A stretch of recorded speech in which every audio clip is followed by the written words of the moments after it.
샬롬, 이동춘 목사입니다. 오늘도 여러분의 삶이 주님의 평안으로 가득하시길 기원하며 하나님의 말씀을 나누겠습니다. 오늘 주시는 말씀은 히브리서 11장 13절로부터 16절의 말씀입니다. 이 사람들은 다 믿음을 따라 죽었으며 약속을 받지 못하였으되 그것들을 멀리서 보고 환영하며 또 땅에서는 외국인과 나그네임을 증언하였으니 그들이 이같이 말하는 것은 자기들이 본향 찾는 자임을 나타냄이라. 그들이 나온 바 본향을 생각하였더라면 돌아갈 기회가 있었으려니와 그들이 이제는 더 나은 본향을 사모하니 곧 하늘에 있는 것이라. 이러므로 하나님이 그들의 하나님이라 일컬음 받으심을 부끄러워하지 아니하시고 그들을 위하여 한 성을 예비하셨느니라.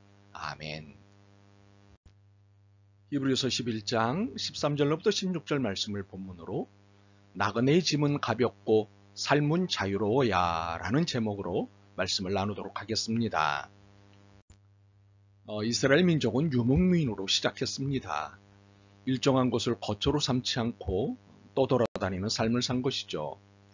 이처럼 어느 한 곳에 집착하지 않았기 때문에 이들에게는 자유로움이 있었고 비움이 있었습니다. 이를 그들의 조상 아브라함에게서 대표적으로 볼 수 있습니다. 아브라함은 하나님의 부르심을 받자 이동할 준비를 갖췄는데 이동의 용이성을 위해 한 일이 있습니다. 첫째, 고향을 버렸습니다. 둘째, 이동에 불편한 무거운 짐들을 버렸습니다. 셋째, 필수적인 것 중 휴대하기 편리한 몇 가지만 챙겼습니다. 이렇게 해서 삶의 비움을 선택했습니다. 하나님이 그에게 약속의 땅을 말씀하셨지만 정확하게 그곳이 어디에 있는지 언제 도착하게 될지는 말씀하지 않으셨습니다. 그런데 아브라함은 아무것도 묻지 않고 따랐습니다. 이것은 그의 믿음에 근거한 자유로움의 시작이었습니다. 이후 조카 롯과 갈라설 때도 내가 우하면 나는 좌하겠고 내가 좌하면 나는 우하리라고 한 데서도 아브라함의 삶은 자유로움과 비움이 있었습니다. 그렇지만 이렇게 유목민으로 시작한 이스라엘이 가나안 땅에 정착하면서부터는 그러한 자유로움과 비움의 가치가 사라지기 시작했습니다. 땅에 관심을 갖게 되면서 그 관심이 집착이 되고 그 집착이 이기심이 되고 그 이기심이 싸움과 분쟁의 원인이 되었습니다. 더욱이 더 이상 하나님 나라를 바라보지 않게 되었습니다. 오로지 땅만을 바라보며 온 힘을 땅의 가치에 집중하였기에 결국 하나님과의 관계는 소원하게 되었고 하나님의 진노를 사게 되는 결과를 가져왔습니다. 과연 하나님은 우리에게 이러한 이스라엘의 역사를 보게 하시는 이유가 무엇일까요? 아예 이스라엘 민족사를 공부하게 하시는데 그 이유가 무엇일까요? 이를 오늘 본문에서 찾을 수 있습니다.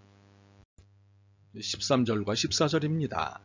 이 사람들은 다 믿음을 따라 죽었으며 약속을 받지 못하였으되 그것들을 멀리서 보고 환영하며 또 땅에서는 외국인과 나그네임을 증언하였으니 그들이 이같이 말하는 것은 자기들이 본향 찾는 자임을 나타냄이라. 여기서 이 사람들은 오늘 본문인 히브리서 11장에 나와 있는 사람들입니다.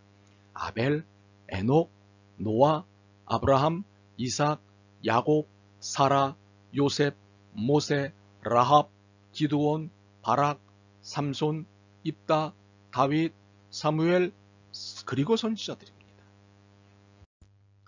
이 사람들은 다 믿음을 따라 죽은 사람들입니다. 그렇다면 믿음을 따라 죽었다는 것은 무엇을 뜻하는 것일까요? 첫째는 믿음으로 살다가 죽었다는 뜻입니다. 둘째는 천국을 소망하며 죽었다는 뜻입니다. 13절은 이 사실에 대해 이렇게 보충 설명합니다. 약속을 받지 못하였으되 그것들을 멀리서 보고 환영하며, 이 말씀을 1절과 2절로 보충해서 보겠습니다. 믿음은 바라는 것들의 실상이요 보이지 않는 것들의 증거니 선진들이 이로써 증거를 얻었느니라. 그러므로 이를 종합해보면 이들은 눈으로 보이지는 않지만 믿음으로 천국을 소망하며 죽음 이후 그 약속의 성취를 얻은 사람들입니다. 그리고 이들에게는 또 다른 특징이 있습니다. 그것은 이 땅에서는 외국인과 나그네임을 증언하는 삶을 살았다는 사실입니다.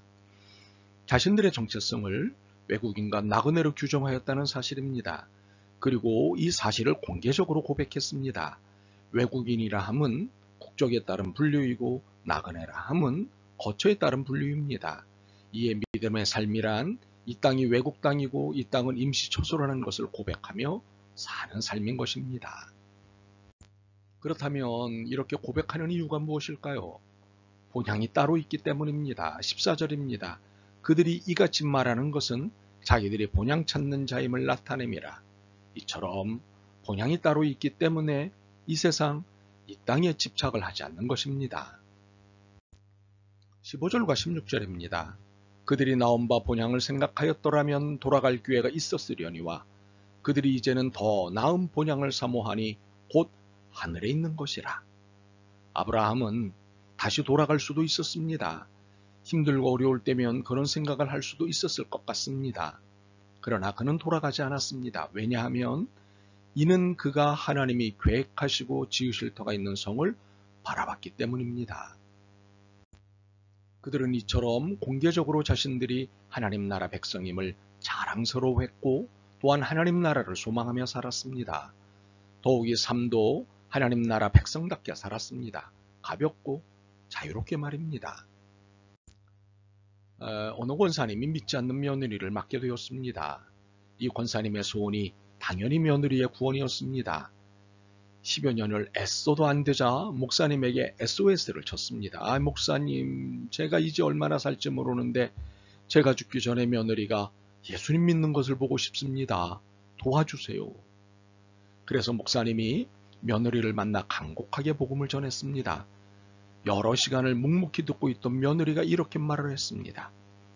목사님의 인품을 보고 말씀을 들으니 하나님이 계시고 천국이 있는 것 같군요. 그런데 저는 예수님을 믿고 싶지 않습니다.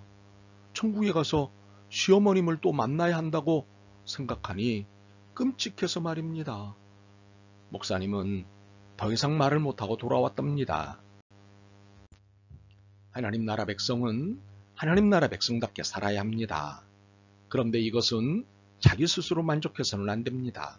다른 사람들에게도 인정을 받아야 합니다. 24절과 25절에 보면 믿음으로 모세는 장성하여 바로의 아들이라 칭함받기를 거절하고 도리어 하나님의 백성과 함께 고난받기를 잠시 죄악의 낙을 누리는 것보다 더 좋아하고 라고 하였습니다. 도리어 하나님의 백성과 함께 고난받기를 더 좋아했다는 것은 자신의 의가 다른 사람들에게 인정받았다는 것입니다. 그런데 이러한 인정을 받았다는 것은 땅의 가치가 아니라 하늘의 가치로 인정을 받는 것입니다. 하늘의 가치라 함은 33절로부터 38절에 설명하는 것으로 정의를 위해 불의와 싸우고 믿음을 위해 타협하지 않고 살기 위해 구차히 행동하지 않고 죽으면 죽으리라는 정신으로 살고 믿음으로 인한 각종 고난에 당당히 맞서는 태도입니다. 38절에 가로 안의 표요인 이런 사람은 세상에 감당치 못하느니라는 태도입니다. 그리고 이것은 세상이 이들의 하늘 가치를 인정했다는 것입니다. 그러므로 우리는 세상이 우리의 신앙을 인정하도록 살아야 합니다. 이렇게 살 때 하나님이 흐뭇해 하시는 것을 보게 될 것입니다. 16절 하반절입니다. 이러므로 하나님이 그들의 하나님이라 일컬음 받으심을 부끄러워하지 아니하시고 그들을 위하여 한 성을 예비하셨느니라.